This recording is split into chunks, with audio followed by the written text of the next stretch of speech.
안녕하십니까. 지난번에 학습 사이클링에 대해 말씀드렸습니다. 이러한 학습 사이클링은 아주 짧은 시간에 이루어지기도 하지만 오랜 시간이 걸리기도 합니다.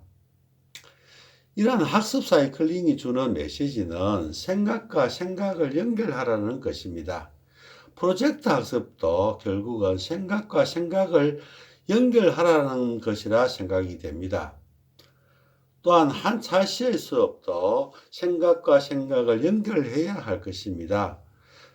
교실 수업에서 활동 1, 2, 3으로 활동 내용을 미리 알려주는 경우가 많습니다. 이런 것이 오히려 학생들의 생각할 기회를 빼앗는 결과가 가져올 수도 있겠다는 생각을 해봤습니다. 저는 수학만큼은 교과서를 보지 않고 공책을 사용하도록 합니다. 그 이유는 스스로 생각할 수 있도록 하기 위해서입니다. 단원을 시작하기 전에 수학 익힘책의 공부할 준비가 되어 있나요? 라는 내용을 하게 됩니다. 이때 단순한 정답 여부만 확인하지 말고 학생이 설명하도록 하면 좋겠습니다. 설명하지 못하는 지식은 지식이 아니라고 했습니다. 매 차시 가장 먼저 생활과 관련된 문제를 제시하게 됩니다. 문제가 학생들에게 나오면 가장 좋겠지만 현실적으로 어려울 것 같습니다. 교과서 내용 그대로 써도 좋을 것 같습니다. 이러한 것이 새로운 문제를 접하게 되는 것이 바로 제일 처음 단계 구체적 경험을 하게 되는 것입니다. 다음 학습 문제를 제시하고 난 뒤에는 학생들이 생각할 시간을 줘야 합니다.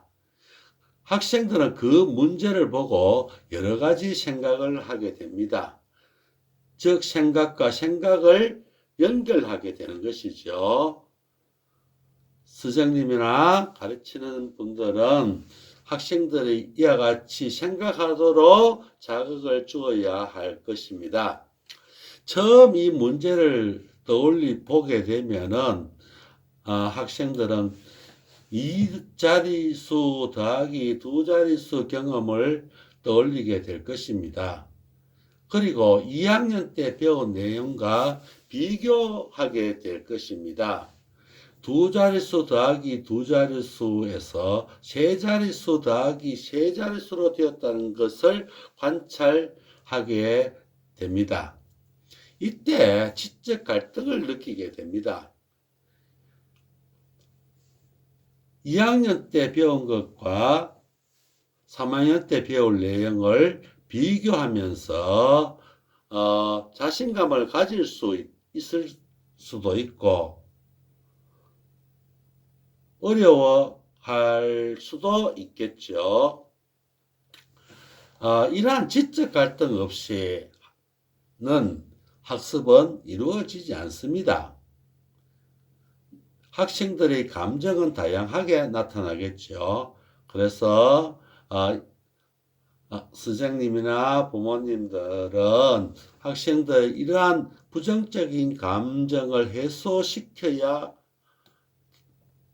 할 것입니다. 2학년 때 배운 경험을 떠올리도록 자극을 주어야겠죠. 그리고 머리에 수 모형을 그려보도록 격려를 해야 합니다.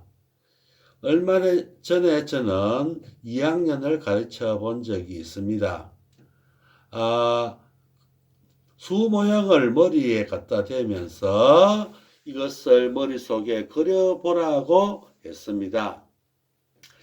이와 같이 342라는 추상적 언어를 수모형이라는 구체물로 전환해야 합니다. 이는 매우 중요한 뇌 활동입니다.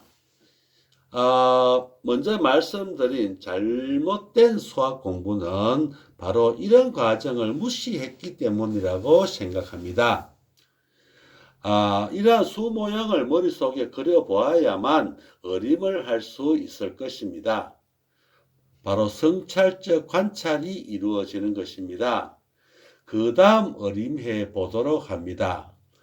수학과 어디라는 내용을 말씀드렸었습니다. 이 활동이 가장 수학적이라고 했습니다. 그런데 대부분 이를 패싱하는 경우가 많았습니다. 어떤 경우에는 선생님이 설명하는 경우도 보았습니다. 흔히 수학은 실생활과 관련이 없다고들 합니다. 정확한 계산은 실생활과 전혀 관련이 없습니다. 그러나 어림하는 것은 실생활과 직접 관련이 있습니다. 저의 예를 들어보겠습니다. 저는 온누리 상품권을 많이 사용합니다. 6,000원 이상을 구매해야 쓸 수 있다고 하던 거군요.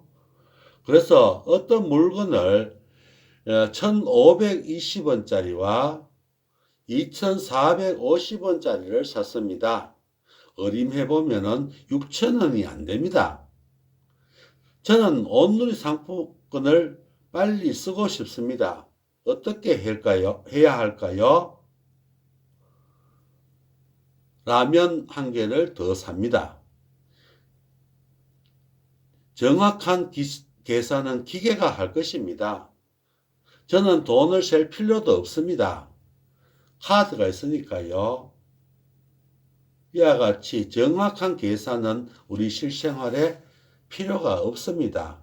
그러나 어림은 항상 하게 됩니다. 정확한 답을 강요하고 똑같은 문제를 계속 풀게 하여 수학을 싫어하도록 하지 않았으면 좋겠습니다. 계산 방법의 지도에 대해서는 다음에 말씀드리겠습니다. 감사합니다.